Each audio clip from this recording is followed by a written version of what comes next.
आप देख रहे हैं टाइम्स टुडे न्यूज़। मामला जमीनी विवाद। रोहतास जिले के दिनारा प्रखंड अंतर्गत दिनारा से सटे बेलवैया गांव में भूमि विवाद को लेकर दो पक्षों के बीच हुई झड़प।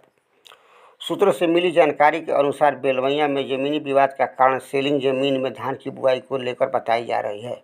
बताया ये भी जा रहा है कि जब सेलिंग का जमीन है तो एक धनी पक्ष तो दूसरा गरीब पक्ष के बीच धान के बुआई को लेकर विवाद का रूप ले लिया है।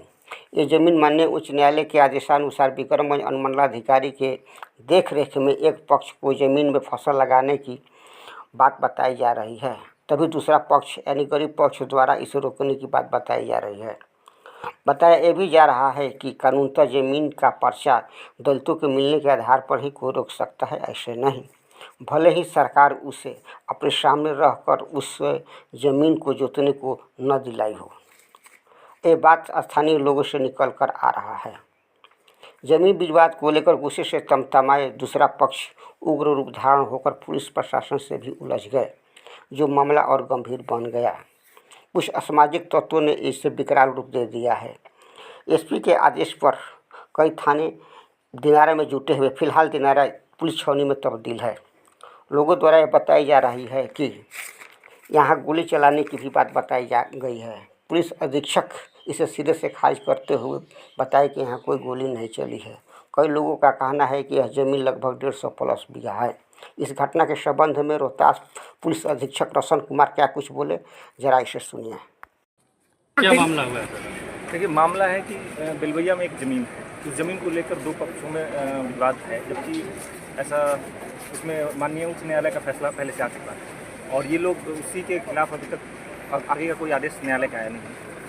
इसी बात को लेकर पहले से भी ये लोग कई बार विवाद पैदा करने की कोशिश किए हैं, बेलवैया के ही कुछ लोग। आज जब उसमें से एक पक्ष जिसके पक्ष में न्यायालय का फैसला है उसके द्वारा खेती करने की कोशिश की जा रही थी। विधि व्यवस्था नहीं बिगड़ी, इसलिए पहले से वहाँ बल की प्रतिनियुक्ति थी। एसडीएम एसडीपीओ खुद वहाँ कैंप कर रहे थे, लेकिन फिर भी कुछ असामाजिक तत्वों द्वारा घटनास्थल पर जब वो लोग कोई किसी भी तरह का उपद्रव करने में नाकाम रहे, तब उनके द्वारा कायरतापूर्ण तरीके से थाना में यहाँ बल नहीं था तो यहाँ आकर हंगामा किया गया। सर, कितने पुलिसकर्मी घायल हुए? इसमें 3 लोग अभी तक हैं मामूली रूप से जख्मी और गिरफ्तारी भी हुई है। इसमें लगभग 40 लोगों की गिरफ्तारी की गई। और मामला की दूसरा गोली लगने एक और बात, अभी आप लोग मीडिया में बहुत सारा इस तरह का बात चल रहा है कि गोली लगी है।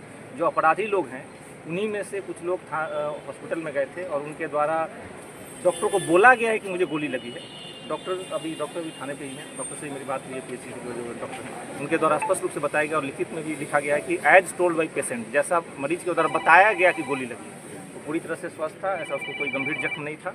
लेकिन उनके द्वारा जानबूझ के इस तरह की बात फैलाई गई है ताकि इस पब्लिक में और मीडिया में असमंजस की स्थिति और जानबूझ के माहौल को और पूरे घटना को दूसरा रूप दिया जाए। ये सोची समझी साजिश के तहत इस तरह का अफवाह फैलाया गया। अगर उनको गोली लगी उसके संबंध में पुलिस को कोई सूचना नहीं दी गई है, थाना में आकर कोई सूचना नहीं दी गई, इंजरी नहीं कटाया गया है, कहाँ रेफ़र किया गया है, रेफ़र करने वाली भी कोई बात नहीं थी, ज़बरदस्ती दवा बनाकर रेफ़र करवाया गया है। तो इस तरह कई चीज़ें जानबूझकर मीडिया में इस तरह का माहौल बनाया जाता है कि जो ज़मीन का विवाद है जिसमें अभी तक एक पक्ष के बारे में फैसला आ चुका है, उसको जानबूझकर एक बड़ा विवाद का रूप दिया जा सके। ये सोची समझी साजिश के तहत किया जा रहा है ताकि माहौल को खराब किया जा सके, लेकिन ऐसा होने नहीं दिया जाएगा। इसमें जो लोग भी संलिप्त है उनसे लगभग 40 लोगों की गिरफ्तारी की गई है।